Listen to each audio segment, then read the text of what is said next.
So hello everyone, সবাইকে এসে একটা ম্যাচ রিভিউতে স্বাগতম।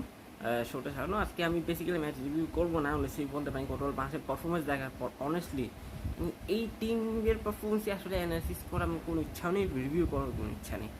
মানে আমরা একটা জিনিস এখনও পর্যন্ত পারিনি বা বুঝতে পারছি না যে 134 রান একটা টার্গেট, এটা এমন না যে আমরা 180, 190, 200 চেস করছি, স্কোর প্রেশারও নেই। এবং টিমের সবাই জানে এই ম্যাচ জিতলে আমরা ফাইনাল। বলাররা তাদের কাজ করেছে, কিন্তু আমরা ব্যাটাররা কী করবো? হ্যাঁ, আমাদের ব্যাটারদের মাইন্ডসেটে কি জিনিসটা ঢুকিয়ে দেওয়া হয়েছিল যে গিয়ে বড় শট খেলতে হবে? আমি জানি না আসলে। আর যদি এরকম করাই তাহলে এটা টিম ম্যানেজমেন্টের ভুল, 100% টিম ম্যানেজমেন্ট ভুল। আপনি বাংলাদেশ ক্রিকেট বোর্ড কী করলো? পাওয়ার হিটিং ইমপ্রুভ করলো যখন জুলিং উড কেন? হ্যাঁ, সে আপনাকে পাওয়ার হিটিং শিখিয়েছে, সে ক্রিকেটারদের পাওয়ার হিটিং শিখিয়েছে, কিন্তু বেসিক যে জিনিসটা স্ট্রাইক রোটেশন, এই জিনিসটা আমরা কবে শিখবো? এই জিনিসটা আমরা ক্রিকেটার কবে শিখবে যে strike rotation is very much important. একটা ওভারে দুটো বাউন্ডারি আসলে পরে চারটা ওভারে সিঙ্গেল নিলে আমরা 12 রান চলে আসে। একটা ওভার বাউন্ডারি আসার পর আমাদের প্যাটার্নের মাইন্ডসেট কি? একটা আসছে আর একটা মারতেই যাও। ইন্ডিয়ার সাথে ম্যাচের সেম কাহিনী ছিল, গতকালের ম্যাচের সেম কাহিনী আছে।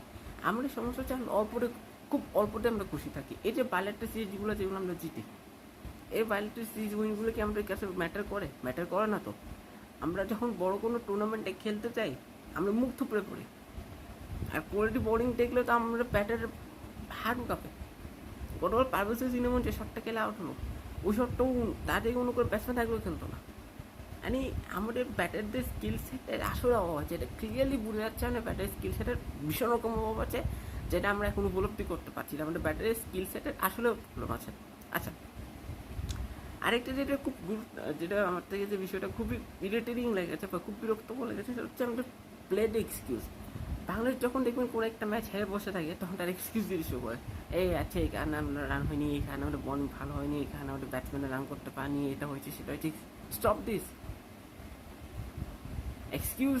কেন ওটা এক্সকিউজ দেয়? বিকজ বাংলাদেশ ক্রিকেট দল তাদের ফেলিয়ারটা থাকতে চায়। আপনি যদি দেখেন লাস্ট কয়েকটা সিরিজ বা লাস্ট কয়েকটা বছর আমরা যেই ধরনের পারফরমেন্সটা করেছি, এশিয়া কাপে ছিঁড়ে ফোটা আমরা করতে পারি 100% না, আমরা 110%ও তার কাছে যেতে পারি। উনি এত বাজে পারফরমেন্স কেমন একটা টিম করে? এরকম টিম থেকে আপনি কি এক্সপেক্ট করেন যে আমরা উড়াই দূরাই খেলতে হবে বলে কি সব বলে আমাকে উড়াই দূরে মারতে হবে? সব বলে কি বাউন্ডারি বাইরে মারতে হবে? এটার কোনো সেন্স নেই করে না। এখন আপনি যদি একটা পাড়া ক্রিকেটারকে নাম দিতেন, সেও বুঝবে যে এখানে উড়ে দু শট খেলার কোনো দরকার নেই। আমি সিঙ্গেল ডাউন নিয়ে